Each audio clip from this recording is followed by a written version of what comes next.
दोस्तों नमस्कार।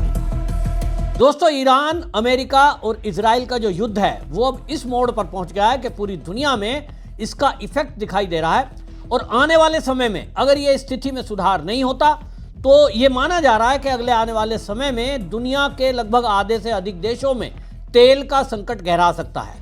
भारत भी उसकी चपेट में है, क्योंकि जिस रास्ते से होकर कच्चे तेल को लेकर जहाज आते हैं वो रास्ता स्ट्रेट ऑफ हॉर्मुज़ वो पूरी तरह से बंद तो नहीं किया गया है, लेकिन अभी तक ईरान की तरफ से ये कह दिया गया है कि जो भी देश अमेरिका की और इजराइल की मदद कर रहे हैं उनके किसी भी जहाज को यहां से निकलने नहीं दिया जाएगा। पहले कहा जा रहा था कि केवल इजराइल और अमेरिका के जहाज यहां से नहीं निकलेंगे, लेकिन अब ईरान की तरफ से ये कहा जा रहा है कि जो भी अमेरिका और इजराइल की मदद कर रहे हैं उनके राजदूत जिनके देशों में बैठे हैं, ऐसे किसी भी शिप को यहां से नहीं निकलने दिया जाएगा। अब यह स्थिति इसलिए भयंकर है क्योंकि भारत का इजराइल भी दोस्त है और अमेरिका भी दोस्त है। दोनों के राजनयिक भारत में रहते हैं और भारत उनको निकालने वाला नहीं है। तो फिर ऐसे में क्या होगा? निश्चित रूप से जो शिप्स हैं वो सबके सबको रोक दिया गया है और इसका एक बड़ा कारण ये भी है कि जो ये यूएस का और ईरान का युद्ध है, ये युद्ध जमीन से शिफ्ट होकर समुद्र की तरफ आ गया है। ईरान इस बात को जानता है कि जमीन पर उससे युद्ध नहीं लड़ा जाएगा, मिसाइलों का युद्ध है। आप देखिए फाइटर जेट जो हैं उनका युद्ध रह गया है और अमेरिका से जमीन पर ये ईरान कतई नहीं जीत सकता, क्योंकि अमेरिका के पास दुनिया के बेहतरीन फाइटर जेट हैं, दुनिया की बेहतरीन मिसाइलें हैं, परमाणु हथियार हैं। ऐसे में जमीन पर नहीं जीत सकता। तो ईरान ने भी ये बड़ी चालाकी से इस युद्ध को समुद्र में शिफ्ट कर दिया और सीधा उसने अपने जो शिप हैं वो खड़े किए हुए हैं। अब अगर अमेरिका का जो वॉरशिप है वो भी समुद्र में खड़ा है, इजराइल का वॉरशिप समुद्र में खड़ा है, तो जो ईरान है वो हमले उधर ही कर रहा है। और इसी के कारण स्ट्रेट ऑफ हॉर्मुज़ जो पश्चिम एशिया का जलडमरू है, जहां से दुनिया का 20% कच्चा तेल होकर निकलता है, भारत का भी 40% कच्चा तेल उन्हीं रास्ते से जल मार्ग से आता है। अब ऐसे में एक भी मिसाइल गलती से या तो जानबूझकर कोई भी देश अगर किसी भी शिप पर मार देता है तो करोड़ों अरबों रुपए का नुकसान है। और ये करोड़ों रुपए का नुकसान ऐसी स्थिति में ये और भी दिक्कत हो जाती है, क्योंकि जो इंश्योरेंस कंपनियां हैं वो ऐसे युद्ध के हालात में किसी भी शिप का इंश्योरेंस करने से मना कर चुकी हैं। और इसलिए और कोई तरीका बचा नहीं है जब तक ये युद्ध खत्म नहीं हो जाता, जब तक स्ट्रेट ऑफ हॉर्मुज़ पर यूएस का कब्जा नहीं हो जाता, तब तक ये स्थिति सामान्य नहीं हो सकती। इसीलिए पूरी दुनिया में अफरा तफरी मची है।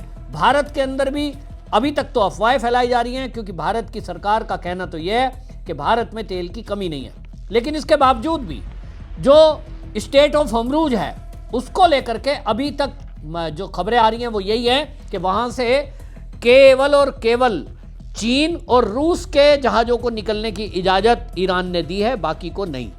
ऐसे में आने वाले समय में संकट और गहरा सकता है और इसीलिए अमेरिका ने अब ईरान को यह कहा है कि हम और बड़े हमले करेंगे। अब ये और बड़े हमले करेंगे का मतलब क्या है? मतलब अब यह है कि B-2 बमबरसक जो जहाज हैं इनके अमेरिका के, उनसे हमले होंगे तो जो बंकर हैं उनको भ्रष्ट किया जाएगा। इनकी बड़ी जो लीडरशिप अभी बची हुई है, सेना के जो अधिकारी हैं, अब उनको खोज कर मारा जाएगा। और इसके लिए अभी तक एयरफोर्स काम कर रही है, मिसाइलें काम कर रही हैं, जमीन पर अभी तक सैनिक अमेरिका का कोई उतरा नहीं है। लेकिन अब जरूरत पड़ सकती है कि इस ऑपरेशन को भी किया जाए, क्योंकि ईरान अभी तक भी हार मानने को तैयार नहीं है। अब इस मामले में अमेरिका ने जो कहा है कि भाई हम जो है बड़ा हमला करेंगे, अगर ये माने नहीं तो अब आप सोचिए अगले आने वाले दिनों में ये युद्ध और स्थिति बढ़ सकती है। आपको पता होगा कि जो भारत में ईरान का जो एक युद्धपोत आया था वो युद्ध अभ्यास करने के लिए आया था, फिर श्रीलंका जल क्षेत्र में, इंटरनेशनल जल क्षेत्र में उसको जो यूएस है उसकी पनडुब्बी से टॉरपेडो के तहत मार गिराया था। उसमें यह अब खुलासा हो रहा है कि ऑस्ट्रेलिया के भी उसमें सैनिक थे, यानी इनडायरेक्ट छुपे रूप में ऑस्ट्रेलिया ईरान की मदद कर रहा है। अब ये अगर होता है, हालांकि इस पर सफाई दी है, लेकिन ये संघर्ष और बढ़ सकता है। अब इस मामले में आप इसी बात से समझिए कि अब ये जो हो गया है, तेल की कीमतें बढ़ गई हैं, इसका असर ना तो सऊदी अरब पर पड़ेगा, ना ये बाकी देशों पर पड़ेगा। उनको लग रहा है कि हम तो तबाह हो ही रहे हैं, ईरान को लग रहा है हमारे ऊपर तो ये बम मार ही रहे हैं दो देश, तो भाई ठीक है, बाकी के लिए हम तेल का संकट पैदा कर सकते हैं तो ठीक है, करेंगे। अब सवाल उठता है कि अगर ये स्थिति बनी हुई है तो भारत का क्या होगा।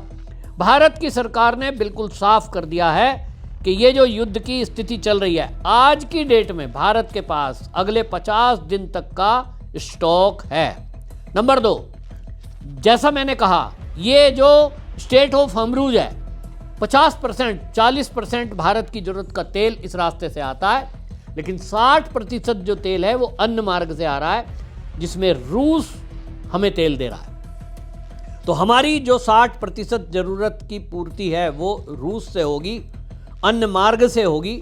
40% की जो हमें कटौती करनी पड़ेगी, जो कमी आएगी, उसके लिए सरकार ने एहतियाती तौर पर कुछ कदम उठाए हैं। जैसे कि गैस का सिलेंडर है, पहले वो आप 20 दिन में उसको बुक करा सकते थे, और अब जो है उसको 25 किया है। अगले आने वाले दिनों में हो सकता है कुछ तेल की कीमतें बढ़ें, कुछ पेट्रोल की कीमत बढ़े, कुछ गैस की कीमतें बढ़ सकती हैं, लेकिन हमारे देश में कमी नहीं होगी। बल्कि उल्टा है कि भारत में रूस से हम तेल लेकर रिफाइन करके उसको दे रहे हैं। अभी 2 दिन पहले ही बांग्लादेश को तेल की सप्लाई की है, जो हमारा समझौता है। इस मामले में पर्याप्त भंडार है, ऐसा कहा जा रहा है, और यूएस भी इस बात को मान रहा है कि भारत दुनिया की मदद ऐसे समय में कर सकता है। अमेरिका का जो एम्बेसडर है इंडिया में, उन्होंने ये कहा है कि ये जो भारत है ये ग्रेट पार्टनर है, maintaining stable oil prices around the world. The United State recognise ongoing purchase of Russia oil are a part of this effect. India is one of the largest consumers and refineries of oil, and it is instead for the United States and India of work. मतलब अब America भी ये कह रहा है कि भारत के पास refinery है। हमारे आपको पता ही है कि अंबानी ग्रुप भी और अडानी ग्रुप भी, ये दोनों विदेशों से तेल लाते हैं, रिफाइंड करते हैं। अमेरिका में भी अडानी अब रिफाइनरी लगाने जा रहे हैं। भारत में मैन पावर है, और इसी को लेकर अमेरिका इस बात को कह रहा है, और इसीलिए देखिए उसने मजबूरी में जो रूस से तेल लाने पे टैरिफ बढ़ाया था उसको छूट दी है, क्योंकि उसे पता है कि आज नहीं, अब हमारे शिप तो निकलेंगे नहीं, भारत के थ्रू हमें तेल जा सकता है। तो कुल मिलाकर के पूरी उम्मीद भारत पर लोगों की टिकी है, दुनिया की टिकी है।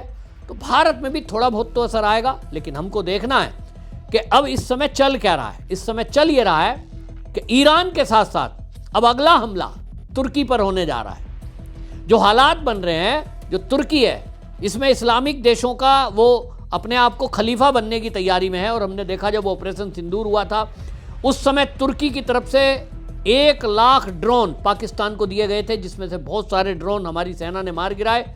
लेकिन सवाल उठ रहा था कि पाकिस्तान की लड़ाई में तुर्की क्यों आया। तुर्की ने मदद इसलिए की क्योंकि वो इस्लामिक देशों का खलीफा बनना चाहता है, और इसीलिए उसका भी विनाश जरूरी है। हमारे देश के हित में तो यही है कि पाकिस्तान तभी खत्म हो सकता है जब उसके मददगार खत्म हो। तो भाई अगला हमला जो है तुर्की पे होने जा रहा है। कौन करेगा? इजराइल करेगा, अमेरिका करेगा। तो भारत तो इस युद्ध में एक तरह से इनडायरेक्टली अगर कहें तो भारत का फायदा है कि भारत के दुश्मन निपट रहे हैं, चाहे वो अमेरिका पे मिसाइल गिरे या ईरान पे गिरे, तुर्की पे गिरे या पाकिस्तान पे गिरे, भारत का फायदा है। और एक तरह से इनडायरेक्ट जब फायदा हो रहा हो तो कुछ नुकसान तो सहने पड़ते हैं। हम देशवासियों को यह ध्यान रखना होगा कि इसमें हमारे देश की इन्वॉल्वमेंट डायरेक्ट नहीं है, लेकिन फिर भी हमें इसमें तटस्थ रहना है, और इस मुसीबत की घड़ी में हमें धैर्य रखना है, सरकार के साथ खड़े होना है, और आगे आने वाले समय में सरकार की क्या गाइडलाइन आती है उसको देखेंगे। इस तरह के हालात जब भी कभी बने हैं, देश इसको चुनौती के रूप में स्वीकार करता है और इससे उभरता है। ठीक है, सरकार कदम उठाएगी जिस तरह से ये मामला उठा है, लेकिन थोड़ा बहुत अगर इसमें प्राइसेस अप होते हैं तो इसके लिए हमें तैयार रहना चाहिए। हबड़ा दबड़ी की जरूरत नहीं है, क्योंकि देश में इन चीज़ों की कमी नहीं होगी, जैसा सरकार ने कहा है।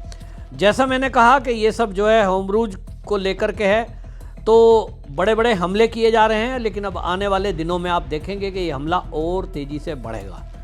हमारे देश में भी इस युद्ध की आंच आएगी, क्योंकि आज नहीं तो कल ये युद्ध पाकिस्तान की तरफ शिफ्ट होगा, और पाकिस्तान की तरफ अगर ये युद्ध शिफ्ट होता है, तुर्की की तरफ अगर ये शिफ्ट होता है, तो ऐसे में भारत के लिए मौका होगा कि वो अपना पीओके वापस पाकिस्तान से ले ले। तो वो तभी होगा जब हमारी सेना पाकिस्तान के साथ युद्ध करेंगी। अब ऐसे में उसकी तैयारी अभी से आपको करनी है। ये दिन कब आएगा ये किसी को नहीं पता, ये हालात तय करेंगे या देश की सेना तय करेगी। लेकिन हर राष्ट्रवादी का ये काम है कि ऐसे समय में देश की सेना और सरकार के साथ खड़े हों। आपकी क्या राय कमेंट में जरूर लिखें, वीडियो शेयर करें। वंदे मातरम।